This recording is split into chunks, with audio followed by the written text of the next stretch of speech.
मैं डॉक्टर भामा अग्रवाल राजीव गांधी राजकीय महिला महाविद्यालय भिवानी की ओर से हिंदी की इस कक्षा में आप सबका स्वागत करती हूँ, अभिनंदन करती हूँ। प्यारे बच्चों, आइए आज हम अपनी नई कविता पुष्प की मनुहार का अध्ययन आरंभ करते हैं। यह कविता जितनी छोटी है उतने ही बड़े संदेश को लेकर लिखी गई है। पुष्प की मनुहार माखनलाल चतुर्वेदी द्वारा रचित है और यह उनके काव्य संग्रह समर्पण से ली गई है। जैसा कि बच्चों हम बात कर चुके हैं, कविता छोटी है मगर संदेश बड़ा है।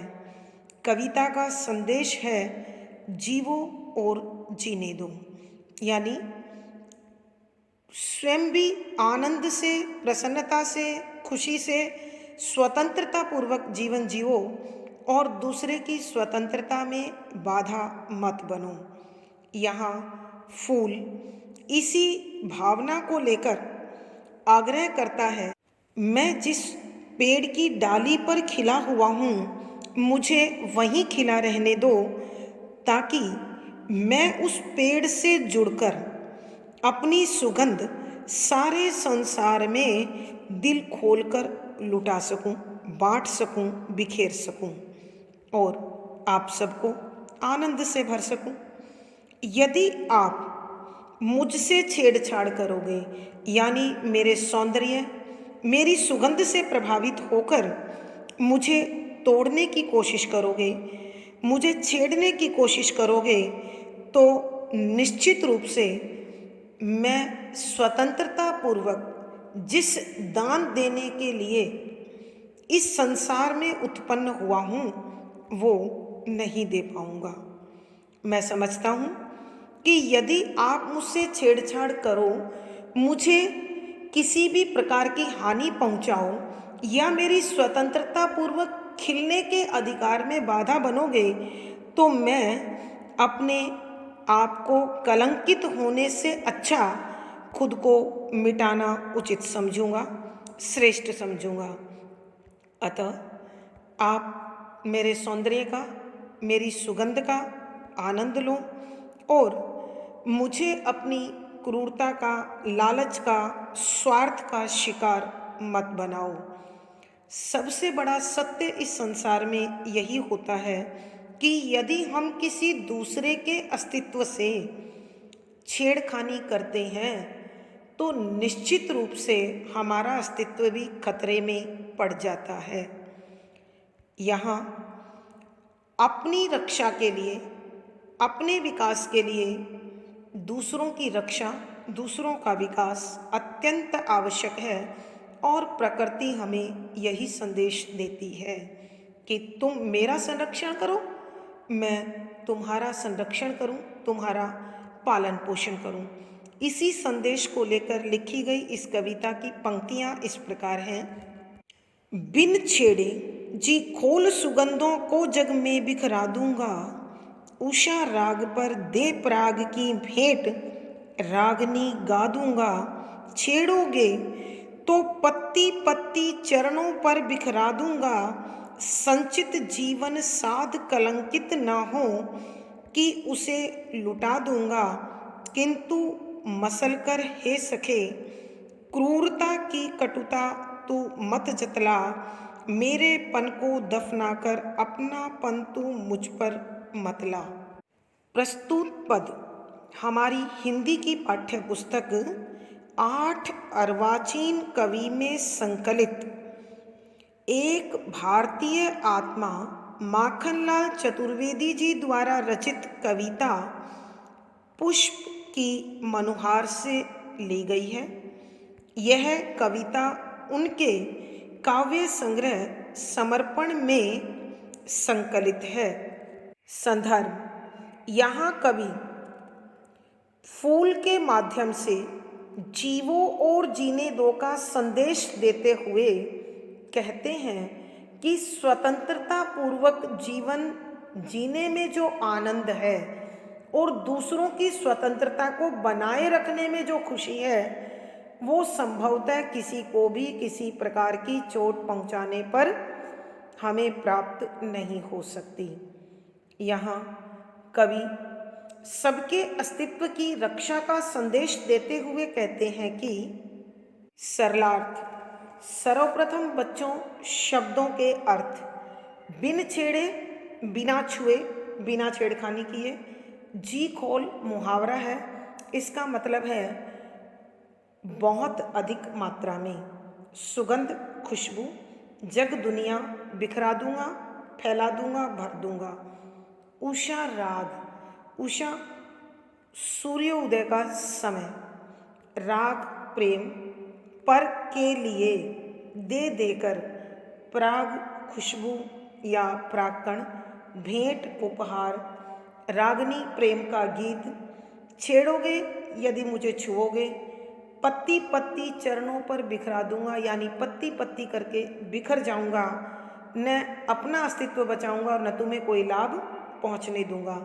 संचित जोड़ा गया, जीवन जिंदगी साध पवित्र इच्छा, कलंकित दोषयुक्त अथवा मैली, सखे मित्र, क्रूरता कठोरता, कटुता कड़वापन या स्वार्थ लालच आदि के संदर्भ में है। जतला बताना, मेरापन मेरे अपना स्वभाव, अपनापन आपका अपना स्वभाव, मतला ढकने की कोशिश मत कर। सरलार्थ कि कवि पुष्प के माध्यम से कहते हैं, फूल इस संसार के लोगों से प्रार्थना करते हुए कहता है कि तुम मुझे मत छेड़ो, मुझे मत छुओ, मेरी सुगंध, मेरे रंग और मेरे इस सुंदर रूप को देखो, आनंद लो, मन को प्रसन्नता से भरो, लेकिन लालच स्वार्थ से भरकर मुझे छुओ मत, मुझे इस पेड़ से अलग मत करो। और यदि तुम ऐसा नहीं करोगे, यानी मुझे नहीं छेड़ोगे, तो मैं जितनी अधिक से अधिक मेरी कोशिश होगी, मैं इस सारे संसार को अपनी खुशबू से, अपनी महक से, अपनी सुगंध से भर दूंगा। और जैसे ही प्रातःकाल की बेला होगी, अर्थात सूर्य उदय होगा, तो मैं पूर्ण रूप से खिलकर उसके प्रेम के वशीभूत होकर उसके प्रेम के बदले में उसे अपनी खुशबू का, अपने प्राग का, अपने प्यार का उपहार मधुर गीत के रूप में, रागनी के रूप में दूंगा। प्यारे बच्चों ध्यान दीजिए, फूल गीत नहीं गाता है, रागनी गीत होती है। यहाँ रागनी किस लिए इस्तेमाल हुआ है आपको मालूम है? अनेक षटपदी कीट पतंगे जैसे भंवरा है, मधुमक्खी है आदि जो जीव प्राक्कण से भोजन ग्रहण करते हैं, खिले हुए फूल पर वो अपने भोजन के लिए जब मंडराते हैं तो उनकी पंखों से जो आवाज़ होती है, यहाँ रागनी उसके संदर्भ में प्रयोग हुआ है। लेकिन यदि तुमने मुझे छेड़ने की कोशिश की तो मैं पत्ती पत्ती चरणों पर बिखरा दूंगा, कि मैं एक एक पत्ती बनकर तुम्हारे चरणों में बिखर जाऊंगा। अर्थात तुम्हारे उस लालच को, तुम्हारे उस स्वार्थ को, तुम्हारे उस मनोभाव को पूर्ण नहीं होने दूंगा और मैं पूर्ण रूप से नष्ट हो जाऊंगा। क्योंकि मैं समझता हूँ, मेरी मान्यता है, मेरी सोच है, मेरा दृष्टिकोण है, संचित जीवन साध कलंकित न हो कि उसे लुटा दूंगा। कि मैंने अपने खिलने से पूर्व जो पवित्र इच्छा अपने मन में संजोई थी, पाली थी, कि मैं अपने रंग से, अपने सौंदर्य से, अपने महक से इस पूरे संसार को लाभ दूंगा, आनंद दूंगा, तो मैं उसे मैला नहीं होने दूंगा। अर्थात मैं अपना सौंदर्य, अपना रंग, अपनी खुशबू किसी एक के लिए नहीं बल्कि सबको समर्पित करना चाहता हूँ। इसलिए अगर कोई मुझे छेड़ेगा तो मैं अपनी इस भावना को ठेस नहीं पहुँचने दूंगा और खुद को पूर्ण रूप से समाप्त कर दूंगा। मैं समझता हूँ कि कैद होकर किसी के एक के लिए खोने से अच्छा है कि मैं पूर्ण रूप से नष्ट हो जाऊं। फिर कवि कहते हैं, यदि तुम ऐसा करोगे तो न लाभ मेरे जीवन का, मेरी भावना का मुझे मिलेगा और न ही तुम्हारी जो भी इच्छा है वो लाभ तुम्हें मिल पाएगा।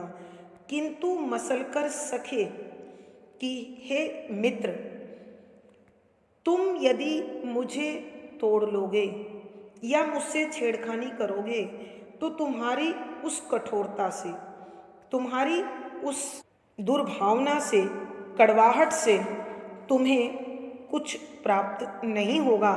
तो तुम अपनी यह कठोरता, यह कड़वाहट, यह स्वार्थ, यह लालच मुझे मत दिखाओ।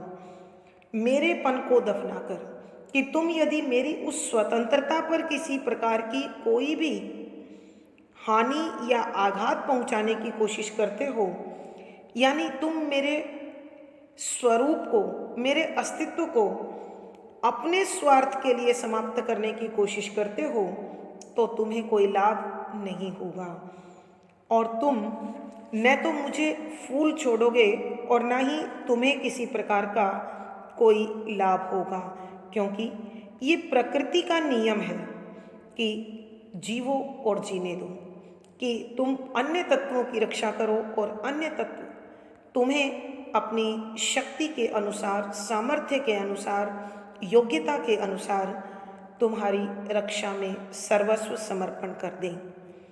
तो कवि के कहने का भावार्थ यह है कि पुष्प के माध्यम से कवि ने यहाँ स्वतंत्रता के महत्व पर प्रकाश डालते हुए कहा है कि स्वयं भी जियो और औरों को भी जीने दो। विशेष कवि ने फूल के माध्यम से जीवो और जीने दो के संदेश पर प्रकाश डाला है।